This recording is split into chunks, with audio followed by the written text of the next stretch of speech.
지난 주일부터 어제까지 우리 김장 김치 잘 마치게 돼서 너무 감사합니다. 우리 회장님과 팀장님, 우리 여신도 회원 여러분 모두가 하나가 돼서 아름답게 잘 맞춰서 너무 감사하고 고마운 마음을 담아서 여러분 박수 한번 하십시다. 여러분, 이 김치가 얼마나 세계적으로 인정을 받는지 최근에 미국의 헬스라고 하는 잡지가 있습니다. 한국말로 번역하면 건강이 되겠죠. 거기에서 전 세계 5대 건강 음식을 이렇게 각 나라별로 5개를 선정을 했습니다. 그 중에 스페인의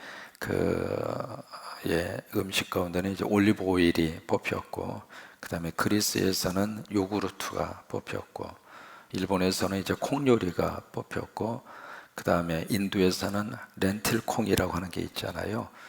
근데 그 중에 5가지 전 세계 건강식품 가운데 하나가 들어갔어요. 그게 뭘 것 같아요? 어떻게 이렇게 잘 아세요? 그러니까 한국의 김치가 전 세계 건강 음식 가운데 하나로 그렇게 이제 소개가 됐습니다. 그래서 이제 김치를 이렇게 분석을 하면서 여러분 아시는 것처럼 김치 속에는 유산균이 들어있잖아요. 발효를 시켜주고 소화를 잘 촉진을 시켜주고, 또 하나 김치 속에는 섬유소가 들어있고요. 그 다음에 세 번째로 김치 안에는 비타민이 그렇게 풍부하다는 겁니다. 그래서 이제 2가지 건강식품으로 이렇게 선정할 이유를 들었는데, 이 김치를 많이 먹으면 암세포의 성장 억제력에 효과가 있답니다. 그러니까 무조건 김치부터 많이 잡수세요. 그러니까 암이 이렇게 자라는데 그것을 성장 억제하는 효과가 김치 안에 있다는 거예요. 그 다음에 2번째는 이게 저지방 칼로리여 가지고 다이어트에 기가 막히답니다. 그래서 우리 한국 여성들이 그렇게 몸매가 좋은 거예요. 김치를 많이 드셔가지고. 그러면서 이제 거기다 뭐라고 이야기하느냐면, 미국에서 지금 가장 많이 팔리는 김치가 순자네 김치가 날개 돋친다시 팔린대요. 순자네 김치. 그래서 거기다 쓰기를, 지금 당장 당신들은 마켓으로 가서 순자네 김치를 빨리 사다가 먹으라고. 하여튼 김장 사이글베스에 써주셔서 다시 한번 감사를 드립니다. 우리 성경에 이제 바벨론이라고 하는 말 굉장히 많이 들으셨잖아요. 그런데 원래 그 나라 이름은 바빌로니아, 이게 원래 나라 이름이에요. 나라 이름은 바빌로니아, 이게 이제 나라 이름이고, 이 바벨론이라고 하는 것은 뭐냐면 이 바빌로니아의 수도입니다. 그래서 이제 바벨론이라고 하는 말을 다른 데서는 바빌론, 그렇게 발음을 하기도 합니다. 이 바벨론 제국이 어느 정도 크고 이 바벨론이라고 하는 수도가 얼마나 컸는가 상상할 수 없을 정도입니다. 이게 이제 그 바벨론 제국이 차지하고 있었던 땅을 잠깐 한번 그려서 이렇게 보여드리면, 여기서 이제 갈대아, 여기서 시작이 된 이 바벨론이라고 하는 제국이 어느 정도 차지를 했는가 보시면은요, 이쪽을 다 삼켰고 여기까지 해서 이렇게 다 삼킨 겁니다. 그럼 이렇게 하면은 별로 이제 감이 안 오잖아요. 현대 나라들을 쭉 이렇게 살펴보면 이 바벨론 제국이 얼마나 큰 땅을 차지하고 있었는가 좀 감을 잡으실 것 같아요. 이쪽이 이제 지금의 이집트잖아요. 이집트, 바로 여기가 지금의 이스라엘이잖아요. 그리고 옆에가 지금의 요르단이고요. 위로 올라가면은 네바논, 그 위에가 시리아, 그 다음에 이쪽이 이라크, 그 다음에 이란, 이쪽이 터키, 그 다음에 여기가 쿠웨이트. 지금 이 나라들 전체를 다 바벨론이 차지하고 있었어요. 그러니까 엄청나게 큰 제국입니다. 그 제국인데 거기에 수도였던 이 바벨론이라고 하는 이 수도가, 또 성경의 계시록에 보시면 큰 성 바벨론이요, 그렇게 이야기하잖아요. 이 성이 얼마나 컸으면 큰 성이라고 그랬을까? 길이가 90km. 좀 놀라세요. 길이가 90km, 폭이 23km. 이게 어디에다 비교를 해볼 수 있느냐면 지금의 뉴욕하고 런던보다도 더 큽니다. 그리고 한국의 서울 크기만 합니다. 지금부터 수천 년 전에 고대 도시가 그런 도시를 가지고 있었습니다. 대개 이제 고대 도시는 다 성이잖아요. 근데 이 성의 높이가 120m. 얼마나 높아야. 말씀은요, 서로 같이 응답하고 반응하고 그러면서 은혜가 되는 거예요. 이게 그냥 이러고 있으면은 증거하는 사람도 상당히 거시기 하고. 높이가 이제 120m입니다. 이 성의 높이가요. 그리고 그 성의 폭이 30m입니다. 이게요, 상상할 수 없을 만한 도시, 그게 바벨론이라고 하는 수도였습니다.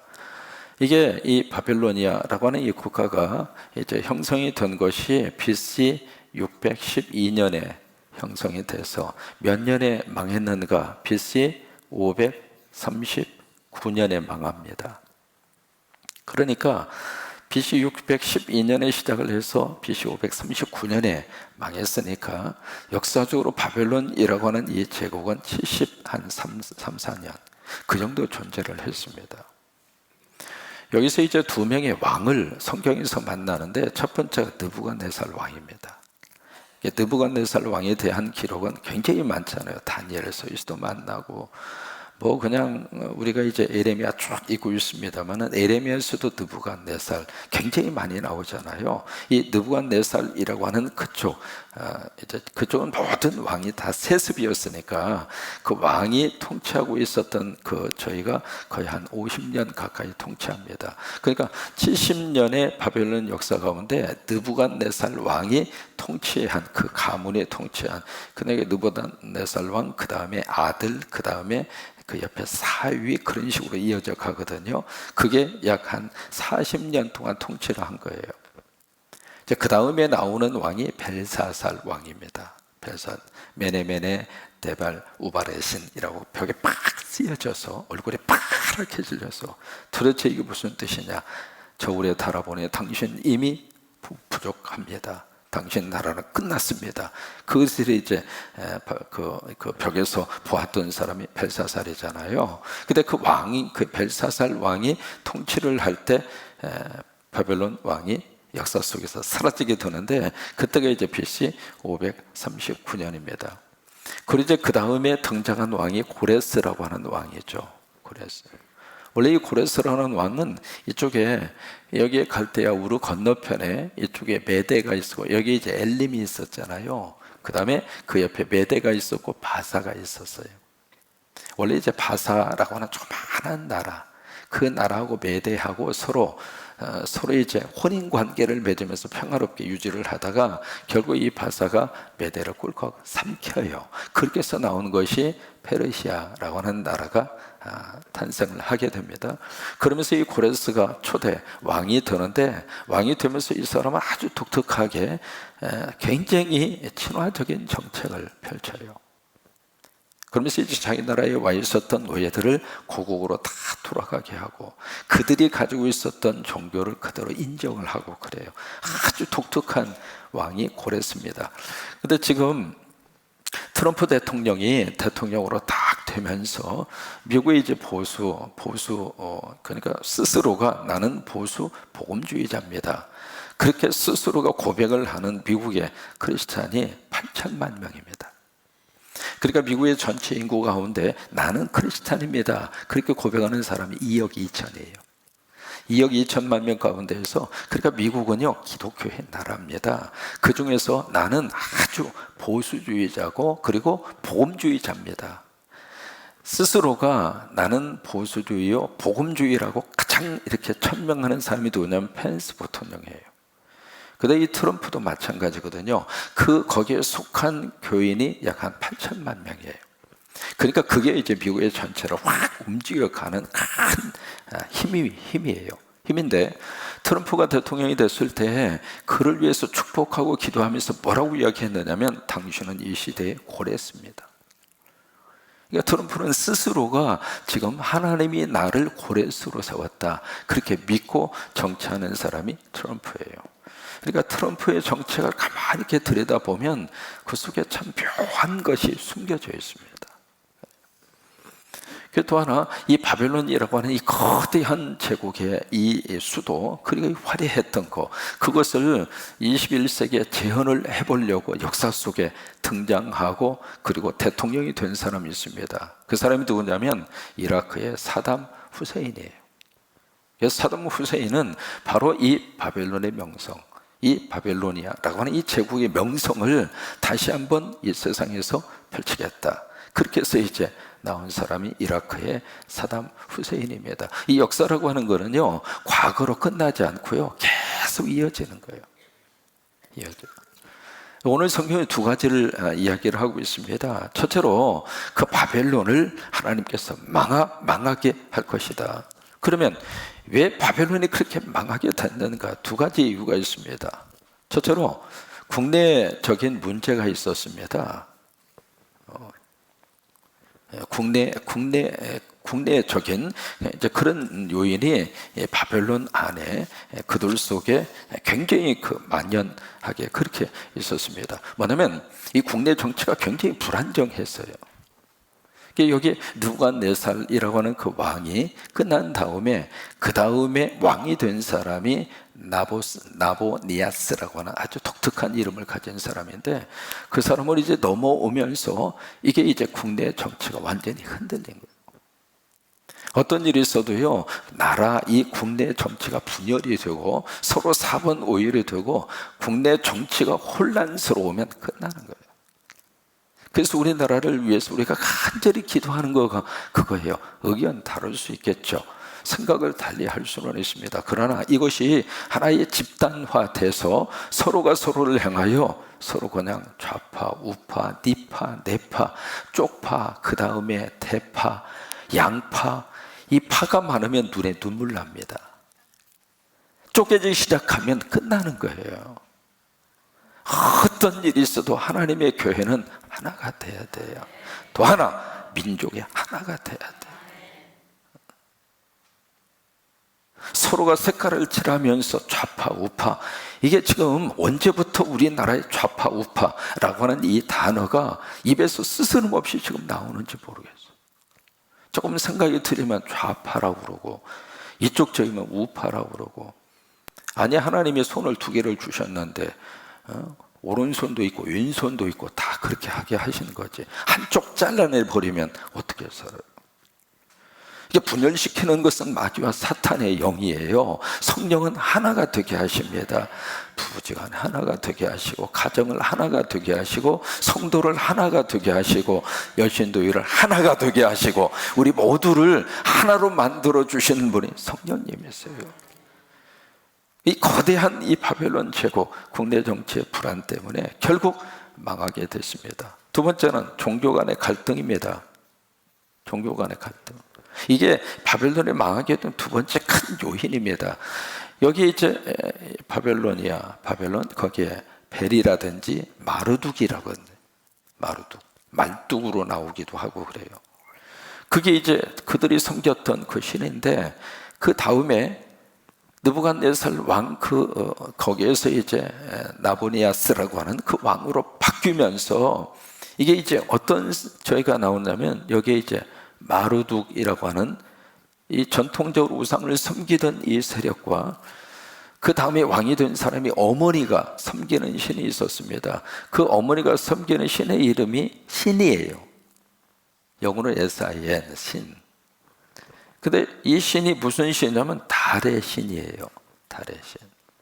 그러니까 어머니가 섬기던 이 신이라고 하는 신을 아들이 이것을 이제 더 강하게 부각을 시키는 거예요. 그러다 보니까 전통적으로 마르둑을 섬기는 사람하고 다시 한번 새로운 신, 이 신을 섬기는 이 둘하고 갈등이 벌어져요. 그래서 결국 나라가 흔들려서 쪼개지고 깨지고 망한 거예요. 어쨌든 이런 이제 국내 정치적인 그런 요인이 있습니다만은, 오늘 성경은 왜 이 바벨론이 망할 수밖에 없는가 두 가지를 설명을 하고 있습니다. 첫째로 그들에게 뭐가 있었는가? 바벨론 그들은 하나님을 대항했다 이거예요. 24절을 보실까요? 거기 이제 그 말씀이 나옵니다. 바벨론아, 내가 너를 잡으려고 올무를 놓았더니 내가 깨닫지 못하여 걸렸고, 그 다음에 중요합니다. 내가 누구와 싸웠어요? 하나님과 싸운 거예요. 자, 질문할까요? 하나님하고 싸워서 이길 수 있습니까? 근데 이 바벨론이 하나님과 싸웠다 이 말이에요. 근데 그것 때문에 결국 바벨론은 망한 거예요. 그 다음에 두 번째로, 지금 이제 46장부터 쭉 이 열방 나라들에 대해서 거기에 이제 애굽부터 시작을 해서 다메섹으로 해서 결국에서 이제 바벨론까지 이어지잖아요. 이 모든 나라를 이야기하면서 빠지지 않고 나오는 그들의 심판받게 된 요인 나옵니다. 그것이 바로 뭐냐면 교만입니다. 오늘도 말이죠, 30절부터 교만이라고 하는 단어가 3번 나옵니다. 자, 31절 보시면은 주 만군의 여호와의 말씀이니라. 어떤 자요? 교만한 자요. 그 다음에 32절에 보시면 어떤 자? 그러니까 참 한결같이 이 멸망당하는 모든 이 나라들의 특징이 교만입니다. 여러분, 교만이라고 하는 것은 자기 분수를 모르는 데서부터 시작하는 거예요. 분수를 모르니까 그냥 거기다가 이 세상에 자유밖에 없는 줄 알고, 또 하나, 이 교만이라고 하는 단어 속에는 하나님이 들어갈 자리가 없습니다. 그러면 교만할 수밖에 없는 거예요. 여러분, 무엇을 하더라도 하나님께서 도와주셔서 하셨고, 하나님이 은혜 주셔서 하셨고, 하나님이 함께 하셔서 하셨고, 어떤 일이 있어도 하나님 인정하고 사는 것이 겸손의 출발이고, 하나님이 설 자리가 없는 상태에서 모든 것을 바라보고 행동한다면 그 교만입니다. 여기까지 온 것도 하나님의 도우심이고, 하루를 아무런 무탈하게 살 수 있는 것도 하나님의 은혜이시고, 2019년 한 해를 달려온 것도 하나님의 은혜이고, 이게 모든 것들이 우리 아버지가 도와주셔서 성령님이 역사하셔서 이게 겸손의 출발인데, 내가 잘해서, 내가 열심히 해서, 내가 노력을 해서 내가라고 하는 것이 자꾸 이렇게 들어가기 시작하면 그게 겸손해요. 근데 그게 교만이에요. 근데 그 교만을 하나님이 대적하신다고 그랬습니다. 왜 그럴까요? 하나님이 있어야 되는 자리에 내가 들어가는 거예요. 그게 우상이잖아요. 그게 십계명을 어기는 거잖아요. 그러니까 하나님이 대적하는 거예요. 그래서 그 앞에 17절 이하에 뭐가 나오느냐면, 이스라엘 백성들에게 허락하시는 하나님의 너무 귀한 약속이에요.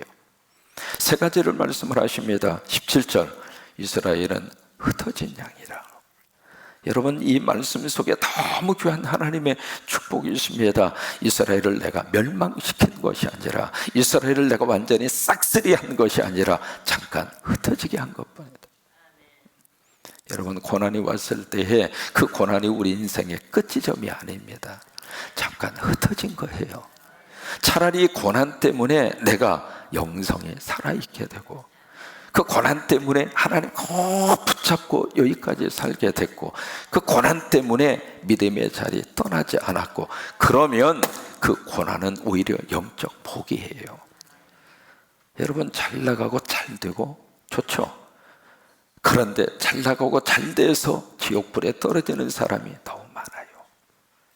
차라리 그 사람이 성공하지 않았더라면, 차라리 그 사람이 기업이 커지지 않았더라면, 오히려 믿음의 자리에서 하나님 의지하고 평생 살다가, 그리고 가정도 건실하게 세워지고 그랬을 터인데 이게 잘 나가는 바람에, 그러니까 이스라엘 백성들을 완전히 하나님이 역사 속에서 뿌리를 뽑아버린 것이 아니라 잠깐 그들이 흩어지게 하셔서 깨닫게 하고 다시 하나님 앞에 돌아오게 하고.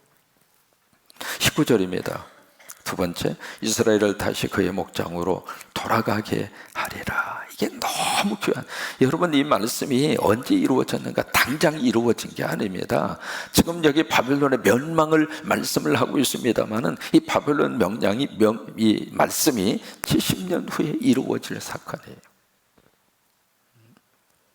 그래서 때가 되면 내가 그들을 돌아가게 하리라. 그래서 1차, 2차, 3차에 걸쳐서 맨 처음에 그들이 포로된 상태에서 돌아오도록 그때의 지도자가 수룹바벨이고, 두 번째 돌아올 때 지도자가 에스라고, 세 번째 돌아올 때의 지도자가 느헤미야예요. 맨 처음에 돌아올 때에 그때 돌아온 사람이 약 한 5만 명 돌아옵니다. 돌아와서 그들이 뭘 했는가? 성전을 재건하잖아요. 두 번째 누가 돌아오는 게 에스라를 중심으로 남자가 한 1,500명, 여자가 한 5,000명 돌아와요. 여자하고 아이하고. 그렇게 해서 약 한 7,000명 정도가 돌아와요. 그 다음에 세 번째 이제 돌아올 때 그때 사람이 바로 느헤미야죠. 그가 돌아와서 성벽을 쌓아요. 그때 돌아온 사람이 약 한 5만 명 가까이 돌아와요. 그래서 전체로 돌아온 사람이 약 한 10만 명, 한 11만 명 정도가, 그들이 이제 바벨론 포로 상태에서 곡으로 돌아오는데, 그 말씀을 19절에서 그렇게 하시고 있는 거예요. 다시 그의 목장으로 돌아가게 하리라. 이게 하나님의 거룩한 약속입니다. 하나님 믿고 예수 그리스도 안에 있으면 하나님 우리를 회복시켜 주십니다. 본래의 자리로 우리를 돌아가게 하십니다. 그리고 그 다음에 세 번째로 20절인데, 세 번째 뭐냐면 여호와의 말씀이니라. 그날 그때에는 이스라엘의 죄악을 찾을지라도 없겠고 유다의 죄를 찾을지라도 찾아내지 못하리니 이는 내가 남긴 자를 어떻게 해요? 여러분, 우리가요 회개만 하면 끝나는 게 아닙니다. 지난주에 이제 회개하고 돌이키라 말씀하시잖아요. 그건 우리가 할 일이에요. 그 다음에 그 회개한 것에 대해서 하나님이 용서해 주셔야 돼요. 여기 이스라엘 백성들에게 그들을 내가 용서할 것이다. 이게 하나님의 너무 귀한 그들을 향한 하나님의 축복의 선포죠. 내가 그들을 용서할 것이다. 새해를 맞이하기 전에 우리가 회개할 것을 회개하고, 그리고 하나님으로부터 용서를 받고, 그리고 새해를 시작해야 정말 새해의 축복이 임하는 거예요. 있는 상태에서 그냥 그 위에다 옷 하나 껴입고 나 새 옷 입었어 그렇게 말하는 게 아닙니다. 벗을 것을 벗고, 그리고 나서 정말 새 것으로 갈아입고 시작을 해야 그게 새해잖아요. 그래서 여기 하나님이 내가 그들을 용서하리라.